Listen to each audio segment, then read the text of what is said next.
अस्सलामुअलैकुम दोस्तों। आज के इस वीडियो में मैं बात करने वाला हूं डेटाबेस सिस्टम के बारे में और उसके कंपोनेंट्स के बारे में कि डेटाबेस सिस्टम असल में है क्या और डेटाबेस सिस्टम के कौन कौन से कंपोनेंट्स हैं आज के इस लेक्चर में डिस्कस किया जाएगा।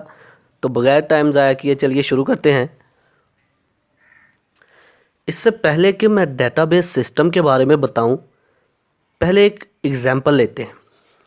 फ़र्ज़ करें आपने एक दुकान रखी है, जिस दुकान में आप गारमेंट्स का जितने भी प्रोडक्ट्स हैं वो रखते हैं, मतलब कि जितने भी कपड़े हैं वो रखेंगे।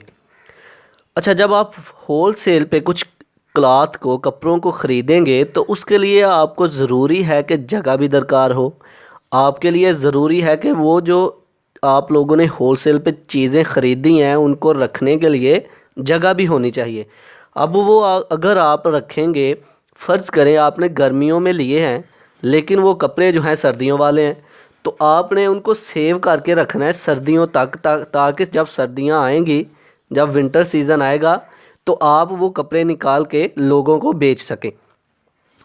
तो डेटाबेस सिस्टम क्या है असल में? बिल्कुल इसी तरह जिस तरह आपने एक दुकान में सेव करके सारे के सारे प्रोडक्ट्स को रखा काफ़ी अरसे के लिए, ताकि वक्त आने पर हम इसका इस्तेमाल कर सकें, इसी तरह डेटाबेस सिस्टम भी काम परफॉर्म करता है। डेटाबेस सिस्टम क्या है कि हम जब अपना डाटा कंप्यूटर सिस्टम के अंदर सेव करते जाते हैं, उस डाटा को मैनेज करने के लिए, उस डाटा को बरकरार रखने के लिए, मेंटेन रखने के लिए और उस डाटा को सेव रखने के लिए डेटाबेस सिस्टम का इस्तेमाल किया जाता है। अब डेटाबेस सिस्टम, अब सिस्टम क्या होता है? सिस्टम जो है मुख्तलिफ कंपोनेंट्स से मिलकर बनता है, उसे हम सिस्टम कहते हैं। जैसा कि किसी ऑर्गेनाइजेशन के अंदर कुछ एम्प्लॉयर होते हैं, वर्कर होते हैं, कुछ मैनेजर होते हैं, ये सब मिलके, और एक ऑनर होता है। ये सब मिलके किसी एक काम को सरअंजाम दे रहे होते हैं, जो उनका मेन गोल होता है। ये उनका सिस्टम है, ऑर्गेनाइजेशन का सिस्टम। अब डेटाबेस का सिस्टम क्या हुआ? डेटाबेस जो है, डेटाबेस की डेफिनेशन क्या है कि logically related data sets are file, collection of logically related data sets are file, कि मुख्तलिफ़ किस्म की फ़ाइल्स जो कि एक ही मकसद के लिए, एक ही पर्पज़ के लिए, एक ही आदमी की मुख्तलिफ डाटा जो है सेव किया जाता है।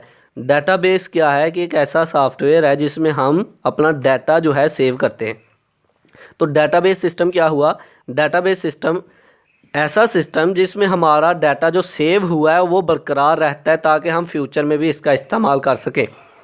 तो अब लफ्ज़ी तौर पर पढ़ते हैं। A database system is a collection of data as well as programs required to manage that data. Database system जो है मुख्तलिफ़ किस्म के डाटा पर मुश्तमिल होता है, डाटा का मजमुआ होता है और प्रोग्राम्स पर मुश्तमिल होता है। प्रोग्राम्स मतलब सॉफ्टवेयर्स पर भी मुश्तमिल होता है। और ये सॉफ्टवेयर क्या करते हैं? ये सॉफ्टवेयर इस डाटा को मैनेज करने के लिए, कंट्रोल करने के लिए इस्तेमाल होते हैं। A database system is a computerised record keeping system.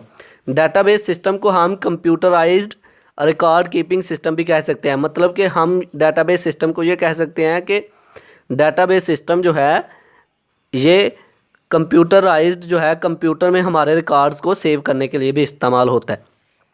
The main purpose of this system is to maintain data.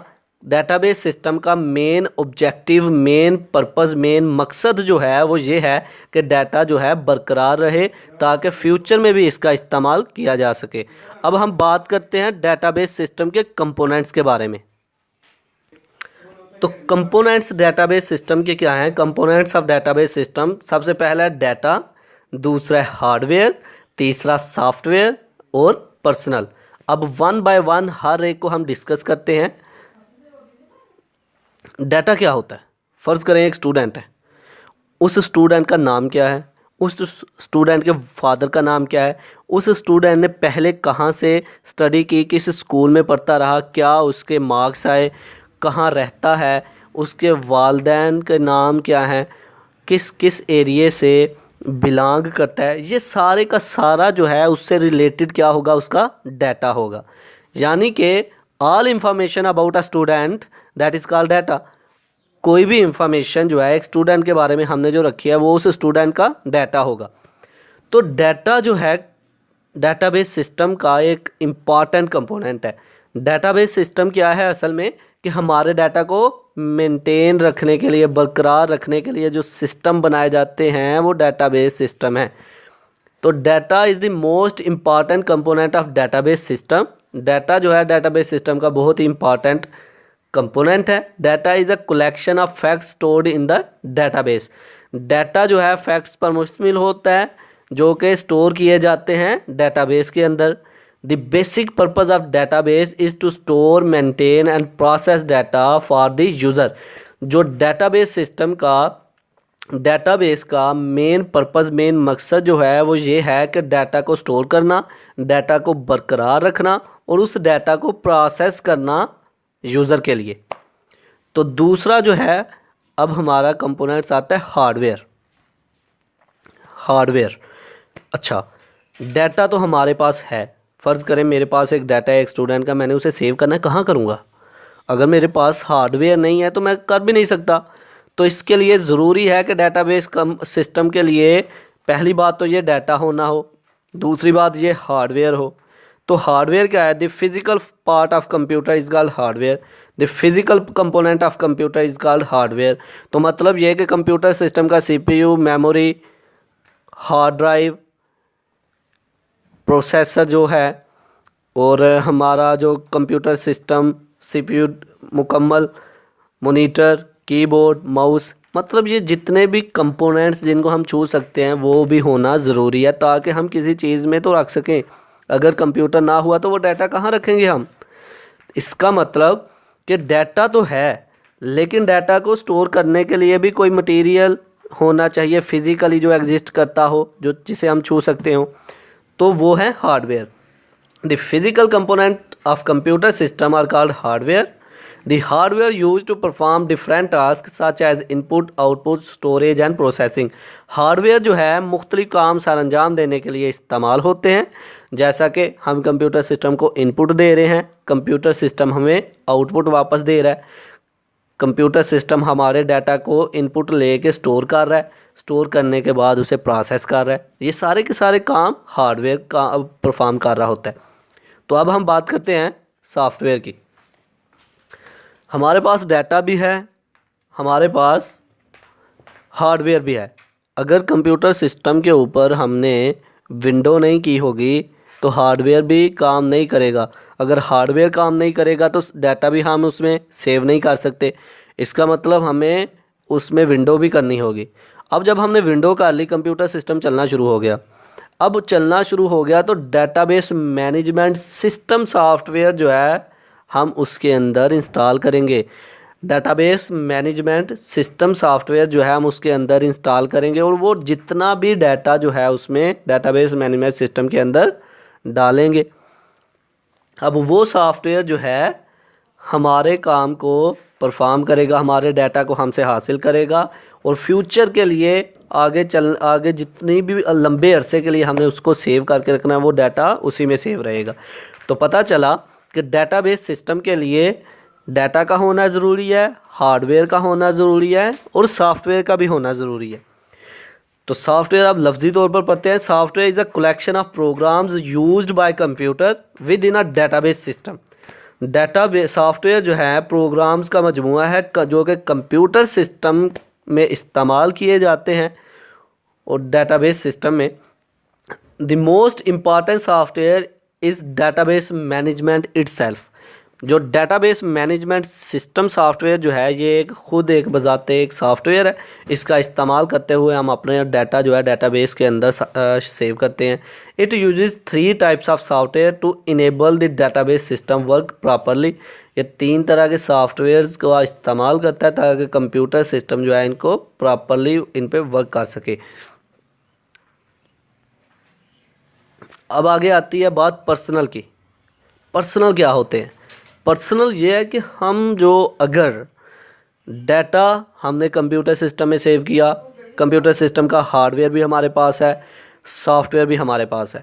अब हार्डवेयर है तो सॉफ्टवेयर उसमें है, सॉफ्टवेयर है तो उस सॉफ्टवेयर के अंदर हमने डाटा स्टोर कर दिया। अब उस सारे के सारे सिस्टम को मैनेज करने के लिए, कंट्रोल करने के लिए, उस सारे सिस्टम को चलाने के लिए किसी आदमी की तो ज़रूरत है कि नहीं। उस आदमी की जो ज़रूरत है, वो आदमी जो उस चीज़ को यूज़ करेगा, इस्तेमाल करेगा, वो पर्सनल है। जो डेटाबेस मैनेजमेंट सिस्टम को संभाल रहा है, काम चला रहा है, उस सारे सिस्टम को देख रहा है कि ये सिस्टम, इसमें डाटा आ रहा है, यहाँ से डाटा जा रहा है, कितना डाटा जो है सेव हो गया ऑर्गेनाइजेशन का, कितना जो है बाकी रहता है, जितनी भी ट्रांजैक्शंस हो रही हैं उस सब का रिकॉर्ड उसने रखा हुआ है डेटाबेस के अंदर। उस सारे सिस्टम को जो कंट्रोल कर रहा है, मैनेज कर रहा है, उसको देख रहा है, वो जो है पर्सनल में आएगा। कि वो आदमी जो कि पूरे के पूरे डेटाबेस सिस्टम को कंट्रोल कर रहा है, मैनेज कर रहा है, वो पर्सनल में है।